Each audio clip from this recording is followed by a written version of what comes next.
So the other day I watched this really interesting movie called Real Live. Now I had never heard of this film, never heard of any of the cast or the director, but it was a film that came out in 2016. And what really caught my eye when I was browsing through things to watch was the concept of the film. Now the whole idea of Real Live is actually a concept that myself as a filmmaker has thought of before, but it's about a man who freezes himself and wakes up in the future. Now what I find very interesting about this concept or idea for a story is it's so simple, yet so complex at the same time. It's a very open-ended idea, and you can take a story like this in so many different directions. A story like this has the potential to be a truly gripping tale of what is morally right and how future technology will test our morality when anything seems to be possible. So does Real Life do all this and deliver a truly engaging and moving story? Well, yes and no. I think where Real Life struggles as a film is it has a very good idea at the surface, but at times struggles to go deeper with the ideas that it's exploring. Combine that with a lot of forgettable performances, and we have a film that just feels like wasted potential.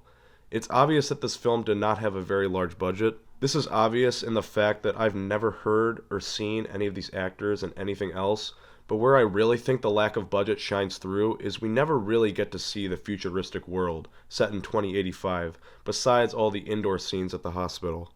I think for a film like this, it's almost essential that you have a large budget. I think that truly selling the audience on the futuristic world really helps them believe that this is a man that is out of his time. And besides the occasional futuristic looking technology here and there, I didn't really get the sense that this was 6 decades in the future. I think the major flaw of this film, however, lies in its characters and character motivation. The two main female protagonists in this film, Elizabeth and Naomi, really don't have much to do throughout the whole story. Elizabeth really doesn't do anything in the story besides act as a support system to Mark and a sex doll to him. We don't really know anything about this girl, so it's really hard for me to care. It was a little interesting at the end when you could see the parallelism between Elizabeth and Naomi, but I don't think that it was enough to save her character, and I don't think that it was set up enough to really hammer home the theme that they were going for. Naomi is a little more interesting than Elizabeth, but not enough to save her character as well. Unlike Elizabeth, we do get a backstory for Naomi, but I honestly found that her backstory was more so in service of telling Mark's backstory than her own. Naomi definitely has some weight to the story, so I can see why her character was included, but it honestly seems like, especially in the flashback scenes, that she is just the female character that is holding Mark back from doing what he's trying to do.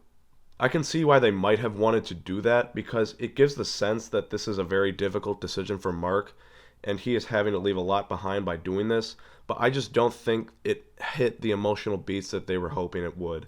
And I think a lot of that has to do with Mark as a character himself. Mark as a character is quite literally just a guy. He has absolutely no personality or character traits really of any kind. They try to give him character traits by showing us a lot of flashbacks, but it's mostly just scenes cruising through his life story without much depth.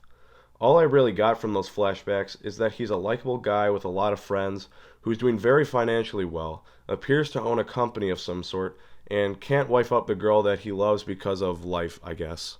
There's honestly two different versions of Mark. There's the one in the present and the one in the future. The one in the present is the one I just examined, and the Mark in the future I thought was a lot more interesting. The reason I think that Mark portrayed in the future is more interesting is because that is what the whole story is focused around. The Mark in the future is a lot more distant than the one from the past for obvious reasons. Although they didn't go too much in depth in how the world was different, they even say in the film that the world is not that different from the one you came from. It was still interesting to see Mark interact and process all the new things about the world. Mark slowly starts to realize that maybe the decision that he made to extend his life wasn't the best decision, which leads into the themes and the stuff that I actually liked about the film. I think that the main theme of the movie is it questions the idea of whether extending your life past its natural end is morally and ethically the right thing to do. Mark slowly realizes that what he did was a mistake. He left behind everything and everyone that he knew and loved so that he could extend his life. It begs the question, does extending our natural human lives and reaching for immortality degrade the meaning of life? Is life more beautiful because of the fact that we are ultimately doomed for nothingness? These are some of the questions that the film asks, but doesn't answer. It leaves it up to our own interpretation and understanding. Mark pays the ultimate price at the end in a twist ending, when even though he killed himself, the doctors brought him back to life again, even though he wanted to be dead, which begs another question. If we unlock the secret to extended life and immortality, Do we trust humanity to let ourselves be at peace when we want our lives to come to their natural end? In conclusion, I think that Real Life was a solid film, but with a tighter script, better character development, and a higher budget, this truly could have been an all-time sci-fi classic.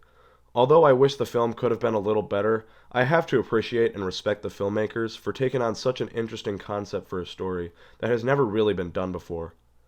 Well, that's all I got for today, everybody. See ya.